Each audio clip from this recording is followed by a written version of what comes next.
అలా రాష్ట్రంలో అధికారంలో ఉన్నటువంటి రేవంత్ రెడ్డి ప్రభుత్వం ఇచ్చిన 420 హామీలు 6 గ్యారెంటీలు అమలు చేయలేక పూటకొక కొత్త నాటకాన్ని తెర మీదకి తీసుకొస్తూ ఉన్నది.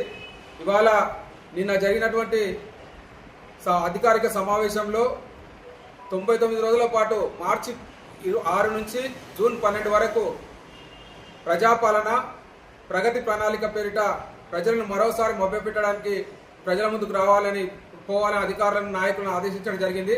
ఇవాళ ఇది ప్రజాపాలన కాదు, ప్రజా విద్రోహ పాలన, అదేవిధంగా ప్రగతి పాలన కాదు. పంచుకోవడం, దోచుకోవడం, అస్మదీయులకు పంచి ఇవ్వడమే ఇతను పనిగా పెట్టుకున్నాడని ఈ సందర్భంగా మేము మనవి చేస్తా ఉన్నాం. ఇవాళ రేవంత్ రెడ్డి ఇచ్చినటువంటి గ్యారెంటీలను అమలు చేయలేక ఇవాళ సంక్షేమ పథకాలు కేసీఆర్ అమలు పరిచినటువంటి సంక్షేమ పథకాలన్నింటినీ కూడా ఎగ్గొట్టి తగదునమ్మా అంటూ ఇవాళ మేము మొత్తం రాష్ట్రాన్ని మొత్తం ప్రజా సంక్షేమ పాలన చేసాం, అదేవిధంగా అభివృద్ధి చేశామని ఇవాళ ప్రజల ముందుకు రావడానికి సిగ్గుచేటనే చర్యగా నేను అభివర్ణిస్తా ఉన్నాను. ఇవాళ మీరు మొట్టమొదట ఇచ్చిన 6 గ్యారెంటీలను అమలు చేయాలని బీఆర్ఎస్ పార్టీ డిమాండ్ చేస్తా ఉన్నది. ఇవాళ ముఖ్యంగా మీరు ఇచ్చిన హామీలు ప్రతి ఒక్క మహిళకు 2500 రూపాయలు ఇస్తామని చెప్పడం జరిగింది. అదేవిధంగా కళ్యాణ లక్ష్మితో పాటు తులం బంగారు ఇస్తామని చెప్పడం జరిగింది. అదేవిధంగా నిరుద్యోగులకు 2 లక్షల ఉద్యోగాలు ఇస్తామని చెప్పారు. అదేవిధంగా వృద్ధులకు, దివ్యాంగులకు 4000, 6000 ప్రకారంగా పింఛన్లు ఇస్తామని చెప్పారు. ఇవన్నీ కూడా ఏవి చేత కాకుండా కేవలం మభ్యపెడుతూ ఇవాళ ప్రజల వద్దకు ప్రజలను మభ్యపెట్టి కాలయాపన చేస్తూ ప్రభుత్వాన్ని నడపడానికి ప్రయత్నం చేస్తున్నాం. తీవ్రంగా ఖండిస్తున్నాం. ఈ ప్రజాపాలన అదేవిధంగా ప్రగతి ప్రణాళిక ఖచ్చితంగా ప్రజల్లో అబాస్ పాలన కావడం తథ్యమని కూడా ఈ సందర్భంగా తెలియజేస్తా ఉన్నాం. ఇవాళ నీవు చెప్పిన హామీలన్నింటినీ నెరవేర్చి ప్రజల ముందుకు రావాల్సిందిగా ఈ సందర్భంగా మనవి చేస్తా ఉన్నాను. ఇవాళ కేసీఆర్ ఏర్పాటు చేసినటువంటి సంక్షేమ పథకాలు అన్నిటికీ ఇస్తూ దానికి రెట్టింపు స్థాయిలో ఇస్తామని చెప్పి కేవలం సంక్షేమ పథకాలు కేసీఆర్ చేసినటువంటి సంక్షేమ పథకాలను కోత విధించడం సిగ్గుచేటైన విషయం అని కూడా ఈ సందర్భంగా మేము చెప్తా ఉన్నాం. మీకు సిగ్గు శరం ఏదైనా ఉంటే 420 హామీలు 6 గ్యారెంటీలు అమలు చేసిన తర్వాత ప్రజల పాలనకు రావాలని ఈ సందర్భంగా మనవి చేస్తున్నాం.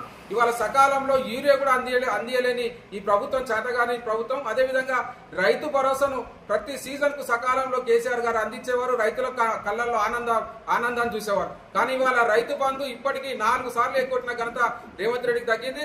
అదేవిధంగా సమగ్ర రుణమాఫీ కూడా జరగలేదు. ప్రజలు చాలా ఆందోళనలో ఉన్నారు. ఇవాళ ఉచిత కరెంట్ అని చెప్పి ఇవాళ కనురెప్పు పాటు కూడా కరెంటు కోతలు లేనటువంటి కేసీఆర్ ప్రభుత్వ హయాంలో ఏ విధంగా కరెంట్ ఉన్నది.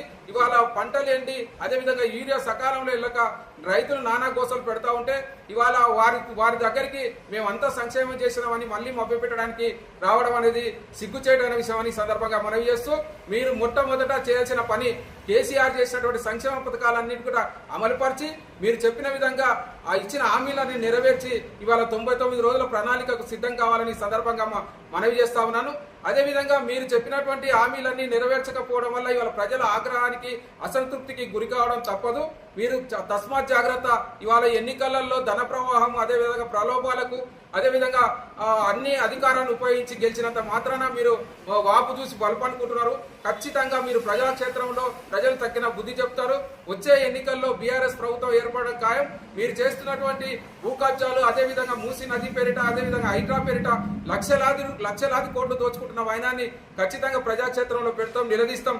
అంతకంటే ముందు ఇవాళ 99 రోజుల ప్రణాళికలో మీరు ఏం సాధించారని ప్రజల ముందుకు వస్తున్నారని ఈ సందర్భంగా ప్రశ్నిస్తా ఉన్నాం. ఖచ్చితంగా మీరు ఇచ్చిన హామీలన్నీ అమలు పరిచిన తర్వాతనే ప్రజల ముందుకు రావాలని ఈ సందర్భంగా మనవి చేస్తూ, చివరగా ప్రజలకు నేను ఒక అప్పీల్ చేస్తా ఉన్నాను.